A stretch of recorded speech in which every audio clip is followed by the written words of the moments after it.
പ്രിയപ്പെട്ട ഈ സമരത്തിൻ്റെ ഉദ്ഘാടകൻ,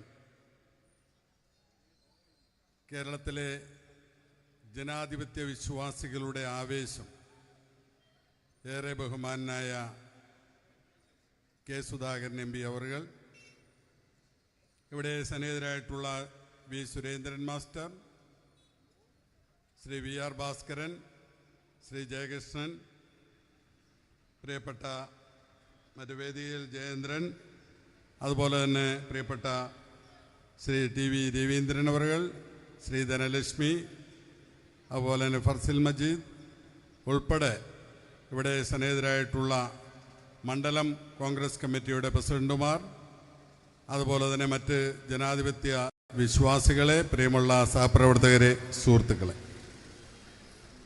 ഇന്ന് നമ്മൾ ഇവിടെ സംഘടിപ്പിച്ചിരിക്കുന്ന ഈ പ്രതിഷേധ സംഗമത്തിൻ്റെ ഉദ്ദേശ ലക്ഷ്യങ്ങളെക്കുറിച്ച് ഇവിടെ സുരേന്ദ്രൻ മാസ്റ്ററും ജയകൃഷ്ണനും അതുപോലെ തന്നെ പ്രിയപ്പെട്ട ജയേന്ദ്രനും സുരേഷ് മാവിനെയും ഒക്കെ സംസാരിച്ചു കഴിഞ്ഞു.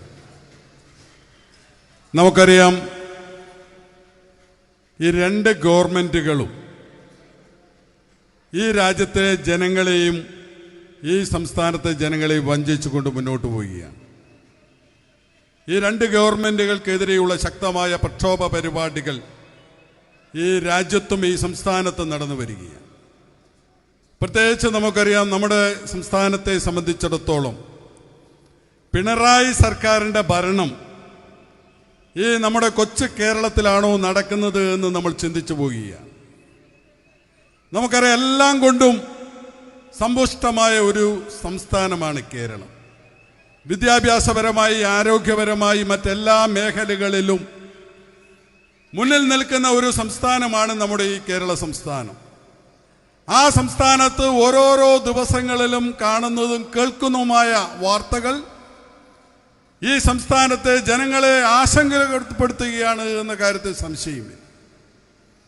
ഈ സംസ്ഥാനം ഭരിക്കുന്ന ഗവൺമെന്റ്, അത് നേതൃത്വം കൊടുക്കുന്ന ആഭ്യന്തര വകുപ്പ് കൈകാര്യം ചെയ്യുന്ന കേരളത്തിലെ മുഖ്യമന്ത്രി, കേരളത്തിലെ ADGP, അതുപോലെ തന്നെ മുഖ്യമന്ത്രിയുടെ പൊളിറ്റിക്കൽ സെക്രട്ടറി ഉൾപ്പെടെയുള്ളവർ, ആ പവർ ഗ്രൂപ്പ് നമ്മുടെ സംസ്ഥാനത്ത് നടപ്പിലാക്കിക്കൊണ്ടിരിക്കുന്ന അരാജകത്വപരമായ രീതിയിൽ മുന്നോട്ട് പോകുന്ന ഒരു സാഹചര്യം നമുക്ക് ഉണ്ടാകുകയാണ്. എന്തൊക്കെ വാർത്തകളാണ് നമ്മൾ കേൾക്കുന്നത്? പാർലമെന്റിൽ ഒരു BJP MP ലഭിക്കാൻ വേണ്ടി ഈ സംസ്ഥാനത്തിലെ ജനങ്ങൾ വളരെ ഭക്തി നിർഭയത്തോടുകൂടി കൊണ്ടാടുന്ന പൂരം ഉത്സവം കേൾക്കാൻ വേണ്ടി തീരുമാനിക്കുന്നു എന്ന് പറയുമ്പോൾ ഈ ഗവൺമെന്റ് എന്താണ് ഉദ്ദേശിക്കുന്നത് എന്ന് നിങ്ങൾ പരിശോധിക്കണം. എന്തിനു വേണ്ടിയാണ് പൂരം കലക്കിയത് എന്ന് ഇവിടെ നേതാക്കന്മാർ സംസാരിച്ചു. ആ പൂരം കലക്കിയതിനെ കുറിച്ച് അന്വേഷിക്കുന്നു. പ്രിയമുള്ളവരെ, നമ്മൾ ADGPനെ കേരളത്തിലെ പൊതുസമൂഹം വിലയിരുത്തുന്നതും വിളിക്കുന്നതും പൂരം കലക്കി എന്നാണ്. ആ പൂരം കലക്കി തന്നെയാണ്. എങ്ങനെയാണ് പൂരം കലങ്ങിയത് എന്ന് അന്വേഷിക്കുമ്പോൾ എങ്ങോട്ടാണ് കാര്യങ്ങൾ കടന്നു പോകുന്നത് എന്ന് നിങ്ങൾ ചിന്തിക്കണം. എന്താണ് പറയുന്നത്? പൂരം കലക്കിയതുമായി ബന്ധപ്പെട്ട് തൃശ്ശൂർ കമ്മീഷണറെ സ്ഥലം മാറ്റി. ഒരു കമ്മീഷണർ വിചാരിച്ചാൽ ഒരു പൂരം കലക്കാൻ പറ്റുമോ? എങ്ങനെയാണ് പൂരം കലക്കിയത് എന്നുള്ളത് കൃത്യമായി രേഖകൾ സഹിതം ഇവിടെ നേതാക്കന്മാർ ഹാജരാക്കിയിട്ടുണ്ട്. 2 തവണയാണ് RSSന്റെ നേതാക്കന്മാരെ ADGP സന്ദർശിച്ചത്. 10 ദിവസത്തിന്റെ ഇടയിൽ തൃശ്ശൂരിൽ വെച്ച് സ്വന്തം യൂണിഫോം മാറ്റി, മറ്റ് യൂണിഫോം ധരിച്ച്, സ്വന്തം ഡ്രസ്സ് ധരിച്ച്, ഔദ്യോഗിക വാഹനം ഉപേക്ഷിച്ച് സ്വന്തം വാഹനത്തിൽ മറ്റാരെയോ കൂട്ടിക്കൊണ്ടുപോയി സന്ദർശനം നടത്തി. അതിനുശേഷം കോവളത്ത് വെച്ച് ആ സന്ദർശനവുമായ കാര്യങ്ങളെക്കുറിച്ച് വിലയിരുത്തൽ ചർച്ച മറ്റൊരു RSS നേതാവുമായി നടത്തി. ഈ 2 ചർച്ചകളുടെയും അടിസ്ഥാനം കേരളത്തിൽ BJPക്ക് ഒരു പാർലമെന്റ് മെമ്പർ സ്ഥാനം കൊടുക്കുക, നിങ്ങളുമായി ബന്ധപ്പെട്ട മുഴുവൻ കേസുകളും അത് തേച്ചു മായ്ച്ചു കളയാം. ഇവിടെ സൂചിപ്പിച്ചില്ലേ, പിണറായി വിജയനുമായി ബന്ധപ്പെട്ട എസ്എൻസി ലാവലിംഗ് കേസ് 38 തവണ ഒരു കേസ് മാറ്റിയ ചരിത്രം കേരള സംസ്ഥാനത്തുണ്ടോ നിങ്ങൾ ആലോചിക്കണം. എന്തുകൊണ്ടാണ് ഇത്രമാത്രം ആരോപണ വിധേയനായ മുഖ്യമന്ത്രിയുടെ വീട്ടിലേക്ക് ഒരു ഇടിയും കടന്നു പോകാത്തത്? മുഖ്യമന്ത്രിയുടെ മകൾ ഇന്ന് വളരെ സംരക്ഷിതയായി നടക്കുകയാണ്. മാസപ്പടി ഉൾപ്പെടെ, ലൈവ് മിഷൻ ഉൾപ്പെടെ, സ്വർണം കടത്ത് ഉൾപ്പെടെ എത്രയെത്ര കേസുകൾ എണ്ണി നിരത്തപ്പെട്ടിട്ടും തെളിവ് സഹിതം ഹാജരാക്കിയിട്ടും ഈ പറയുന്ന പിണറായി വിജയന്റെ വീട്ടിലേക്കോ മകളുടെ സ്ഥലത്തേക്കോ വീട്ടിലേക്കോ ഒരു അന്വേഷണം പോലും ഇഡിയുടെ ഭാഗത്തുണ്ടായിട്ടില്ല എന്ന് നിങ്ങൾ മനസ്സിലാക്കണം. സുരേന്ദ്രനെതിരെയുള്ള കേസ് എന്താണ്? ബിജെപിയുടെ സംസ്ഥാന പ്രസിഡന്റ് സുരേന്ദ്രനെതിരെ നിരവധി കേസുകളുണ്ട്. കള്ളപ്പണം ഉൾപ്പെടെയുള്ള നിരവധി കേസുകളുണ്ട്. ആ കേസുകൾ അന്വേഷിക്കാൻ കേരളത്തിലെ ഒരു വിജിലൻസും പോലീസും പോയിട്ടില്ല, ഒരന്വേഷണം നടത്തിയിട്ടില്ല. രണ്ടും സമരസമായി മുന്നോട്ട് പോവുകയാണ്. സുരേന്ദ്രന്റെ കേസുകൾ സംരക്ഷിക്കപ്പെടുന്നു. അതുപോലെ തന്നെ ബിജെപിക്ക് പാർലമെന്റ് മെമ്പർ സ്ഥാനം കൊണ്ടുപോയി കൊടുക്കുന്നു. ഇവിടെ പിണറായി വിജയന്റെ കേസുകൾ മുഴുവൻ ഒതുക്കി തീർക്കുന്നു. രണ്ടുപേരും ഒരേ രീതിയിൽ ഒരേപോലെ മുന്നോട്ട് പോകുന്ന കാഴ്ചയാണ് നമുക്ക് കാണുവാൻ വേണ്ടി സാധിക്കുന്നത്. എന്താണ് അൻവർ പറയുന്ന കാര്യങ്ങൾ നിങ്ങൾ പരിശോധിക്ക്. അൻവർ പറയുന്നത് എന്തൊക്കെയാണ്? 10 ദിവസമാണ് അൻവർ കേരള സംസ്ഥാനത്തെ പൊതുസമൂഹത്തോട് അൻവർ പറഞ്ഞ കാര്യങ്ങൾ കൃത്യമായി ഈ നാട്ടിലെ ജനങ്ങൾക്ക് കൃത്യമായി അറിയാം. പക്ഷെ അത് അറിയാത്തത്, അറിഞ്ഞുകൊണ്ടും അറിയാതെ നടിക്കുന്നത് കേരളത്തിലെ മുഖ്യമന്ത്രി മാത്രമാണ്. ഈ കോക്കസ് മുന്നോട്ട് പോവുകയാണ്. ഇവിടെ ജയേന്ദ്രൻ സൂചിപ്പിച്ചില്ലേ, അജിത് കുമാർ ഉൾപ്പെടെയുടെ ഡിവൈഎഫ്ഐ പ്രസിഡന്റിന്റെ എന്തുകൊണ്ടാണ് അജിത് കുമാർ മാറി നിൽക്കേണ്ടി വന്നത്? ഡിവൈഎഫ്ഐ എന്തുകൊണ്ടാണ് അജിത് കുമാർ മാറി നിൽക്കേണ്ടി വന്നത്? ഞാൻ അതിലേക്ക് കടന്നു പോകുന്നില്ല. എന്തുകൊണ്ടാണ് CPM-ന്റെ മുൻ കർഷക കോൺഗ്രസിന്റെ സംസ്ഥാന സെക്രട്ടറിയും മുൻ MLA-യുമായ പത്മനാഭൻ എന്തുകൊണ്ട് രാഷ്ട്രീയം ഉപേക്ഷിക്കേണ്ടി വന്നു? അദ്ദേഹത്തിന്റെ ജീവചരിത്ര കഥകളിൽ ചാനലുകളോട് കൃത്യമായി പറഞ്ഞിട്ടുണ്ട്. എന്തുകൊണ്ടാണ്?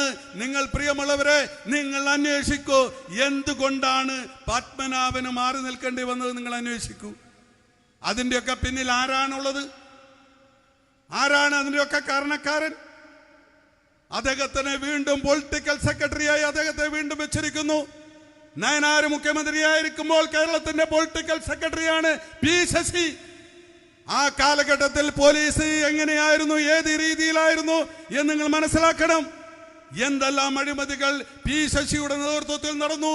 അതേ ശശിനെ തന്നെ വീണ്ടും കൊണ്ടുവച്ചിരിക്കുന്നു. ശശിനെ പാർട്ടിയുടെ ജില്ലാ സെക്രട്ടറി സ്ഥാനത്തു നിന്ന് മാറ്റി. ജില്ലാ സെക്രട്ടറി സ്ഥാനത്ത് മാറ്റാനുണ്ടായ കാരണങ്ങളാണ് ഞാൻ നേരത്തെ പറഞ്ഞ രണ്ടുപേരുടെ പേരുകൾ.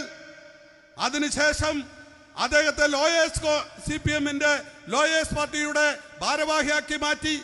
പിറ്റേ തവണ 1 മാസം കഴിഞ്ഞപ്പോൾ, 2 മാസം കഴിഞ്ഞപ്പോൾ, അടുത്ത 3 മാസം കഴിഞ്ഞപ്പോൾ അദ്ദേഹം പാർട്ടിയുടെ സംസ്ഥാന കമ്മിറ്റി മെമ്പറായി തെരഞ്ഞെടുക്കപ്പെടാതെ നോമിനേറ്റ് ചെയ്യപ്പെട്ട് വരണമെങ്കിൽ അദ്ദേഹത്തിന് ഈ പാർട്ടിയിലുള്ള സ്വാധീനം എന്താണ് എന്ന് നിങ്ങൾ മനസ്സിലാക്കണം. അതിനെയാണ് പൊതുസമൂഹം പറയുന്നത് പവർ ഗ്രൂപ്പ് എന്ന് പറയുന്നത്.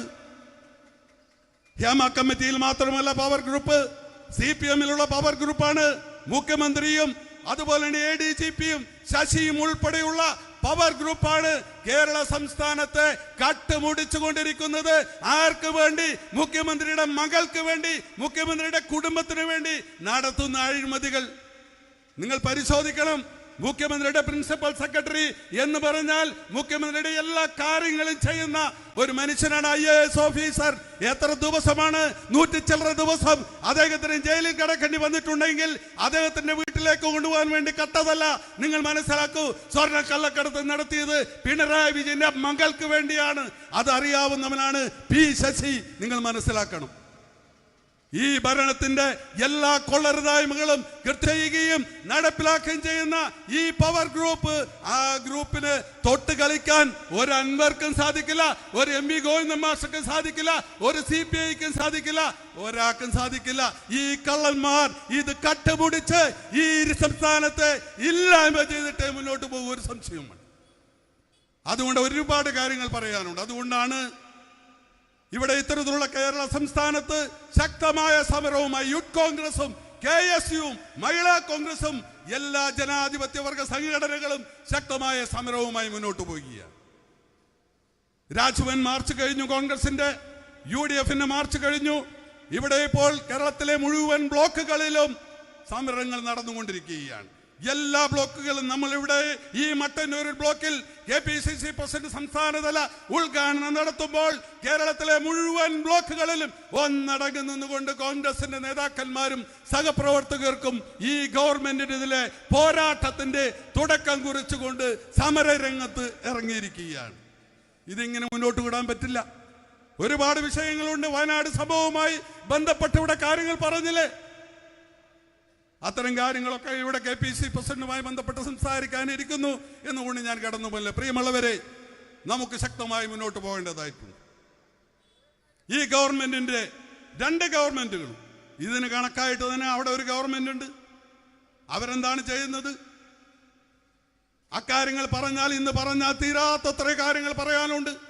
ഈ രാജ്യത്തിന്റെ ജനാധിപത്യവും മതേതരത്വവും തകർത്തുകൊണ്ട് മുന്നോട്ട് പോവുകയാണ്. ഇവിടെ കേന്ദ്രത്തിൽ ഭരിക്കുന്ന ഒരു മന്ത്രിക്ക്, കേന്ദ്രമന്ത്രിക്ക് രാഹുൽ ഗാന്ധിയുടെ നാവ് പിഴുതെറിയണം. എത്രയാണ് പറഞ്ഞിരിക്കുന്നത്? 11 ലക്ഷം രൂപയാണ് നാവ് പിഴുതെറിയുന്നവർ പറഞ്ഞു. എന്തിനാണ്? നിങ്ങളത് പരിശോധിക്കുക. എന്തിനാണ് രാഹുൽ ഗാന്ധിയുടെ നാവ് അസ്വസ്ഥരാണ്. ഈ രാജ്യത്തിലെ ജനങ്ങൾ രാഹുൽ ഗാന്ധിയുടെ പിന്നിൽ അണിനിരക്കുന്നു എന്നുള്ളതൊരു അസ്വസ്ഥരാണ്. ഭാരത് ജോഡോ യാത്ര മുതൽ നിങ്ങൾ കണ്ടിട്ടുണ്ടാവും, കേട്ടിട്ടുണ്ടാവും. എത്രമാത്രം ജനങ്ങളാണ് ആ സംഭവവുമായി ബന്ധപ്പെട്ട യാത്രയിൽ അനുഗമിച്ച് മുന്നോട്ട് പോയത്, ആശീർവദിക്കാൻ വേണ്ടി എത്തിയത്. നരേന്ദ്രമോദിയും അമിത്ഷായും പേടിച്ച് വിറച്ചു നിൽക്കുകയാണ് രാഹുൽ ഗാന്ധിയുടെ ആ ജന പിന്തുണയിൽ മുന്നിൽ.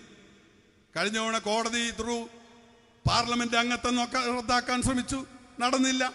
ഇപ്പോൾ നാവ് പിഴുതെറിഞ്ഞുകൊണ്ട് അദ്ദേഹം സംസാരിക്കുന്നത് ഇല്ലായ്മ ചെയ്യാം എന്നാണ് ഈ ഗവൺമെന്റ് ശ്രമിക്കുന്നതെങ്കിൽ ഈ നാട്ടിലെ ജനാധിപത്യ വിശ്വാസികൾ, നിങ്ങൾക്കറിയാം, ഈ കഴിഞ്ഞ പാർലമെന്റ് തെരഞ്ഞെടുപ്പിൽ ഇന്ത്യ രാജ്യത്തിലെ ജനങ്ങൾ അത് രാഹുൽ ഗാന്ധിയുടെ പിന്നിലായിരുന്നു എന്നുള്ള കാര്യത്തിൽ സംശയമില്ല. ഈ രാജ്യത്ത് വിശ്വസിക്കാൻ പറ്റുന്ന, ഈ രാജ്യത്ത് സാധാരണക്കാരെ ജനങ്ങളെ, അത് കർഷകനായാലും പാവപ്പെട്ടവനായാലും ഏത് തരത്തിലുള്ളവനും ചേർത്ത് പിടിച്ചുകൊണ്ട് മുന്നോട്ട് പോകുന്ന ഒരേയൊരു ജനകീയ മതേതരത്വ നേതാവ് അത് രാഹുൽ ഗാന്ധി തന്നെയാണ്, ഒരു സംശയവുമില്ല. അതുകൊണ്ട് തന്നെയാണ് ഈ രാജ്യത്തിലെ ജനങ്ങൾ രാഹുൽ ഗാന്ധിയുടെ പിന്നിൽ അണിനിരക്കുന്നത് എന്ന് നിങ്ങൾ മനസ്സിലാക്കണം. അതുകൊണ്ട് പ്രിയമുള്ളവരെ, ഈ 2 ഗവൺമെന്റുകൾക്കെതിരെയുള്ള ശക്തമായ പോരാട്ടം ഇന്ത്യൻ നാഷണൽ കോൺഗ്രസും ഐക്യ ജനാധിപത്യ മുന്നണിയും ഏറ്റെടുത്തിരിക്കുകയാണ്. ഈ 2 ഗവൺമെന്റുകൾക്കെതിരെയുള്ള ആ ശക്തമായ പോരാട്ടത്തിൽ മുഴുവൻ ജനാധിപത്യ വിശ്വാസികളുടെയും പിന്തുണ ഉണ്ടാകണമെന്ന് മാത്രം അഭ്യർത്ഥിച്ചുകൊണ്ട് ഈ സമരത്തിന്റെ സംസ്ഥാനതല ഉദ്ഘാടനം നിർവഹിക്കുന്നതിന് വേണ്ടി ആരാധ്യനും ബഹുമാനനുമായ നിങ്ങളുടെ എല്ലാം പ്രിയപ്പെട്ട, നമുക്കറിയാം, അദ്ദേഹം KPCC പ്രസിഡന്റായി സ്ഥാനം ഏറ്റെടുത്തതിനു ശേഷം മുഴുവൻ സമയവും ഈ സംസ്ഥാനത്തെ പാർട്ടിയും ഈ സംസ്ഥാനത്തെ ജനാധിപത്യ വിശ്വാസികളെയും സംരക്ഷിച്ചുകൊണ്ട് മുന്നോട്ട് പോവുകയാണ്. നമുക്കൊക്കെ ആശ്രയമായി, നമ്മുടെ ഒരു അവകാശമായി അദ്ദേഹം നമ്മുടെ കൂടെ തന്നെ ഉണ്ട് എന്ന കാര്യത്തിൽ യാതൊരു സംശയവുമില്ല. അതുകൊണ്ട് പ്രിയമുള്ളവരെ, ഈ സമരം ഔപചാരികമായി ഉദ്ഘാടനം ചെയ്യുന്നതിന് വേണ്ടി ആദരണീയവും ബഹുമാന്യനുമായ KPCCയുടെ പ്രസിഡന്റ് K. സുധാകരൻ MP അവരെ ആദരപൂർവ്വം ക്ഷണിച്ചുകൊണ്ട് ഞാൻ എൻ്റെ വാക്കുകൾ ഉപസംഹരിക്കുന്നു. ജയ് ഹിന്ദ്.